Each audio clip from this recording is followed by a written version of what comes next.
guys, it's your girl Trina Bobina, aka Miss Hood Christian, and my, don't I have a part 3 for you of the All Things Made New series.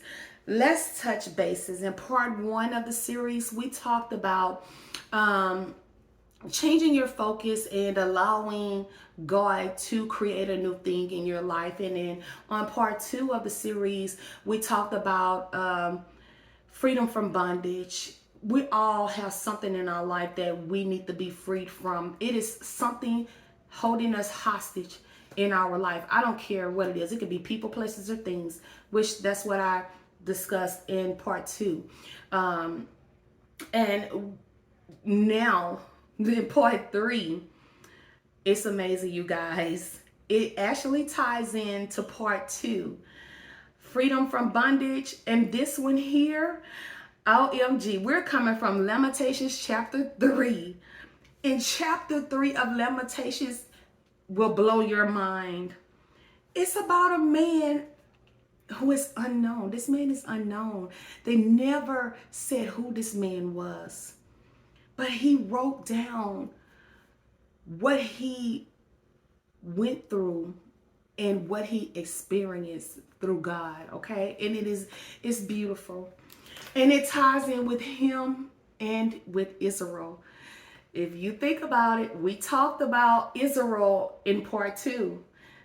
If you haven't looked at it yet, I suggest you go do it, because the way I got these series set up, they're all tying into one to get you to this space in your life. Now, before we get to Lamentations chapter 3 for part 3 of the series, I wanted to talk to you guys about the reason why I'm doing this series. I'm doing this series because we all need God to create a new thing in us. And we all need to create a new thing in Christ. We have to allow him to create new things in us. And how do we do that? By opening up and worshiping God and praising God and allowing him to come into our lives to do those things. Yes, I know at the beginning of the year, everyone loves to do the vision boards. But how can we do a vision board if we haven't set ourselves up for God to do a new thing for us? So we're not focusing on the vision boards this week. We're focusing on us opening up, changing our focus, changing our minds, changing our hearts, and inviting God to create the new things in our life so we can create those boards for him to work whatever it is we need worked in this year. So back to part 3 of the series. I wrote it down, you guys. You guys already know me. I'm good at writing it down because I don't want to miss a beat on telling you guys what I feel and how I feel, and expressing myself. I express myself through writing. And you all know that I'm not very good at getting in front of the camera and just boom, boom, boom, boom, boom, and that's it. No, that is not your girl. Your girl loves to write everything down, especially when it's about Christ. I mean, I can go on and on and on paper. So, here we go. Chapter 3 of Lamentations. Now, in Lamentations, you find a man recounting his experience of suffering. You guys, if you read chapter 3, verse 1 all the way down, you will see what this man went through. Like, the way he expressed what he was going through is heartbreaking. It would take your breath away, literally. I was sitting there reading it, and it's crazy because I've read it before, but this time when I read it, it hit me a little bit different because I'm like, oh my goodness, it's so many people in this world that are going to similar things, not in this exact order, but we all have things that hindering us and that we're suffering from. And it doesn't necessarily have to be from us. It could be from our family and friends. You know, a lot of us take on our family and friends problems, you know, just by listening to them and being the ear and comforting them, you know. It's a lot to take on, plus your stuff, and the way he expressed his suffering in here in the Bible, it was mind-blowing. But the good thing about it is that he witnesses God's faithfulness in Lamentations. He witnesses God's goodness in Lamentations, okay? And he responds to God's goodness and sovereignty. He offers up prayers for renewal, and he remains confident in God's compassion for him and Israel. Now remember, we talked about Israel in part 2. If you haven't saw that video yet, maybe you should check that out, because it's what's leading to this in part 3. You know, freedom from bondage was part 2.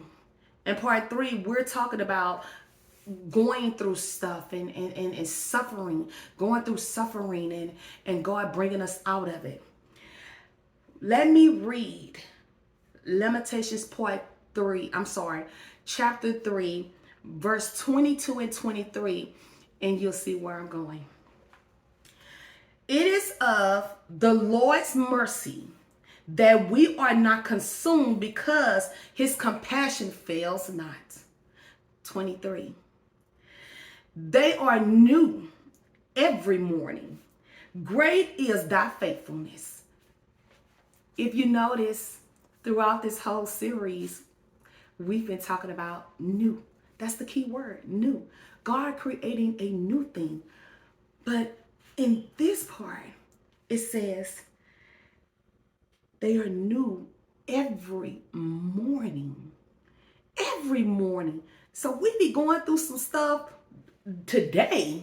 We could go through some stuff today, but tomorrow is a new day. And God does a new thing in our life. Okay, so worry not, fear not. Have faith that God will come through for you in your time of trouble, in your time of need. Okay? You see, if we are sincere with God, our attention will be diverted from only observing our issues, regardless of how severe they may appear, to the mercy of God. And what I mean by that is, no matter how big it is, no matter how tough it is, God can whoop that thing on down to a little bitty thing, and he can wash it away. He can take it away just like that.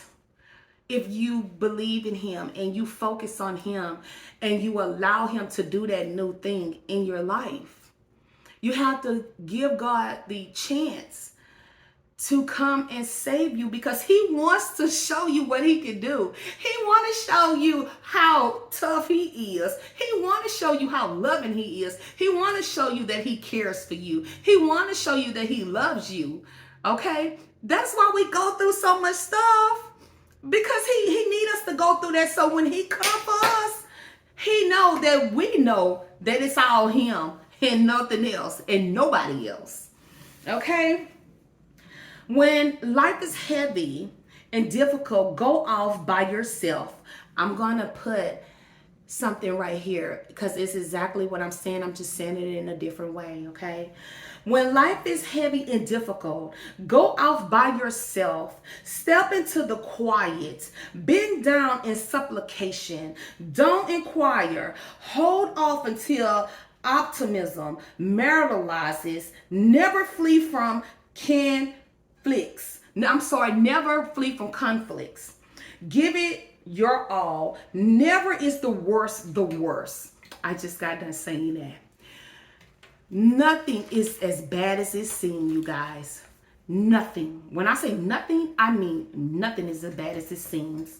We are the ones that make it seem bigger than God. We are the ones that make it seem bigger than us. It's made to look that way. It's made to feel that way. But if you relying on God, and if you have faith in God, You don't have to worry about that. I'm just saying. Lamentations chapter 3. It is a powerful reminder of what God has done for us. It teaches us that people who put their external faith, hope, and trust in Jesus Christ will continue to be blessed tomorrow. It's your girl Trina Bobina, aka Miss Hood Christian, and I'm signing off. Make sure you tune in to part 4 of the All Things Made New series.